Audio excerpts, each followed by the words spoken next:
When you change the way you look at things, the things you look at change. Albert Einstein once observed that the most fundamental and major decision that you have to make in your life is this: do I live in a friendly or a hostile universe? Which is it? Is it a universe that is filled with hostility and anger and people wanting to hate each other and people wanting to kill each other? Is that what you see? Because when you see the world that way, that's exactly what you will create for yourself in your life. This is from great scientific minds. And the interesting thing is that this is not just a clever play on words, that when you change the way you look at things, the things you look at change. I'd like you to imagine the following scene. You're in your house. You've got your car keys in your hand. The lights go out. Power failure. You can't see a thing.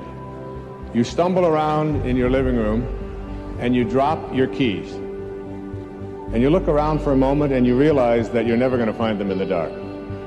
But you look outside and you notice that the street lights are on. So in your mind, a light bulb goes off. I'm not going to sit around here in the dark and grope around looking for my keys when there's a light on outside. I'm going to go out here under the street light and I'm going to look for my keys. Why are you laughing? This makes a lot of sense. So you're out here and you're groping around and you're looking for your keys and you're looking and your neighbor comes along and says, "What happened, Wayne?" "Well, I dropped my keys." "Oh, I'll help you look for them." And the two of us are now down here looking for our keys. And looking, finally he says to me, "Excuse me, but where did you drop your keys?" "Well, I dropped them in the house." He said, "You mean to tell me that you dropped your keys in the house and you're looking for them out here in the streetlight? Doesn't make any sense." And I said, "Well, it doesn't make any sense to grope around in the dark when there's light out here." Now you laugh and you think how silly that is, but isn't that exactly what we do when we have a problem, a difficulty, a struggle that is located inside and we're looking for the solution outside, someplace outside of ourselves? It would be like going to the doctor and telling him all of your symptoms, and the doctor says, "Oh boy, you've got a lot of symptoms." And he starts writing out prescriptions. You need a prescription for this symptom, you need a prescription for that symptom, and finally he gets this 4 or 5, and you go to walk out, and you say, "Well, I'd like my prescriptions." He said, no, I'll give this one to your mother-in-law, and I'll give this one to your neighbor, and I'll give this one to your daughter, and I'll give this one to your father." I mean, you're the one with the struggles and with the difficulties. Expecting somebody else to change or something outside of you to get better in order for you to make your life work is something you have to really take a hard look at. It's in here. And this is a very difficult principle for many people to get, but one that I believe very strongly in. I was in a group one time of drug addicts and alcoholics. And the sign on the wall said, "There are no justified resentments in this group." What I said to that group that night was, no matter what anybody says to you here, no matter what kind of anger comes directed towards you, no matter how much hate you may encounter showing up in your life, there are no justified resentments.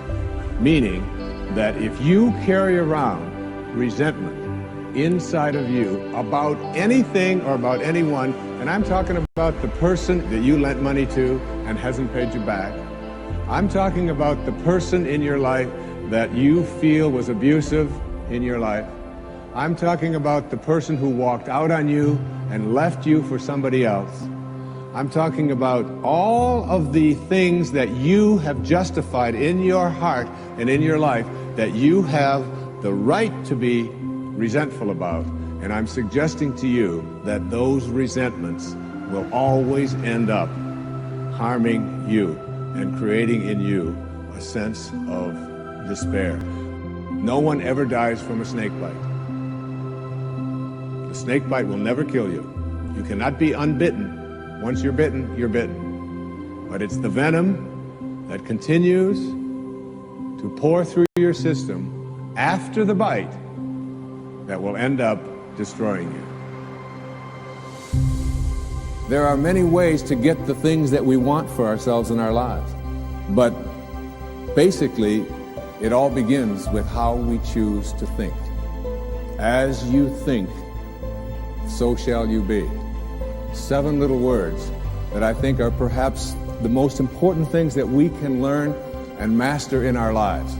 This old proverb notion that I become what I think about all day long.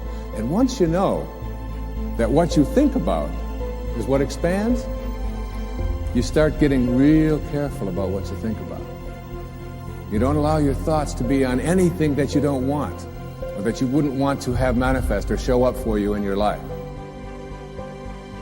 Have a mind that is open to everything and attached to nothing.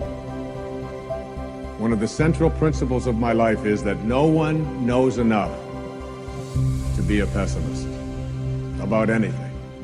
And that each and every one of us, when we close our mind to what is possible for us or what is possible for humanity, closes off the genius that resides and lives in each and every one of us. Having an open mind doesn't necessarily mean finding fault with all of the things that you've been taught by others. It means opening yourself up to the potentiality and the possibility that anything and everything is possible. So having a mind that is open to everything and attached to nothing really means finding within ourselves the ability to get rid of a trait that I find so common in the contemporary world. Do you know that most people that I meet spend their lives looking for occasions to be offended? They actually are out there hoping that they can find some reason to be offended. And there's no shortage of reasons. They're out there everywhere.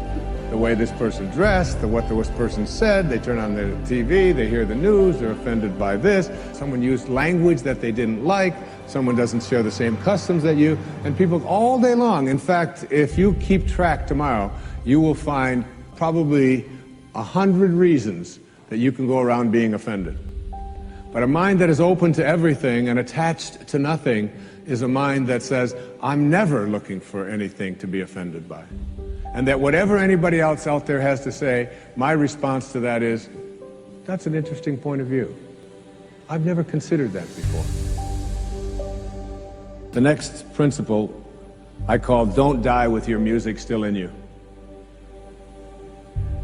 And who better to quote than Thoreau when he talked about some of us hear a different drummer, and we must march to the music that we hear.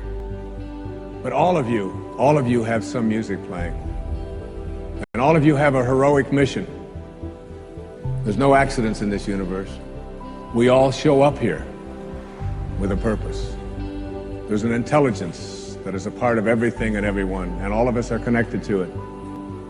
And too many of us are afraid to listen to that music and march to it. You out there, I know you have a book you wanted to write. I know there's a composition you wanted to compose. I know there's a song you want to sing someplace. Maybe you want to raise horses out in Montana. Or maybe you want to open up an ice cream shop on Cape Cod. Who knows what it may be. Maybe you just want to travel and see the world. Maybe you want to go into a relationship with someone but you've been afraid to, but your heart says it's the right thing to do. All of us feel something. And in Leo Tolstoy's famous novel, The Death of Ivan Ilyich, he asks this question that would be terrifying to me. He says, as he has his accountant from Moscow lying on his deathbed, contemplating the horror of this question, what if my whole life has been wrong? I've known what my music is. It's playing right now. As I stand here in front of you with these cameras and in this place, and as I sit down and write my books and tell the world what I know are my truths, I feel always completely on purpose and fulfilled. And no time will I ever come to the end of my life and say, what if my whole life has been wrong? Whoever you are, whatever that music is, however distant it may sound, however strange, however weird others may interpret it to be, don't get to the end of your life and know that you're going to leave and not have it played yet. Don't die with your music still in you.